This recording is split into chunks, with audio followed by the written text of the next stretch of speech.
Hello guys, good afternoon. Dito pala ako ngayon sa ano guys, sa bali sa taas lang ng bahay ko sa may ganda ng view dito guys oh. Ayan yun sa baba, kalsada na yan. Ayan oh. Diba? Ayan. Bali nasa tuktok tayo guys oh. Yan, buhagagger kasi sobrang hangin yan. Tinala tayo Insta. Yan, naghanap na ako dito ng pang reels. So ganito lang simple guys. Pag may time kayo, or kasi may nagtatanong paano daw kasi naubusan na sila ng pang reels, di ba? Sobrang simple lang po. Tulad ko, tapos na ako sa mga gawain ko, dala-dalaw sa palayan. Yan, titingnan ko yung palayan. Ayan. So yan, nagdadala ako Insta360. Nabibideo para pang reels. Ganun lang kasimple. Para i-enjoy mo lang guys. Yan yung bahay ko sa baba.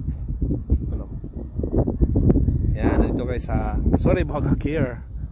Yan, palakad-lakad, di ba? Sobrang fresh dito. Mag-isa lang ako. Ayan, nagbi-video-video ng mga magagandang tanawin. Ganun lang kasimple guys.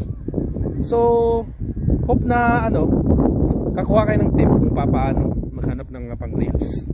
Ba? As simple as that. Very simple lang. Gala-gala lang, ikot-ikot lang dito sa kung saan lugar nyo, di ba?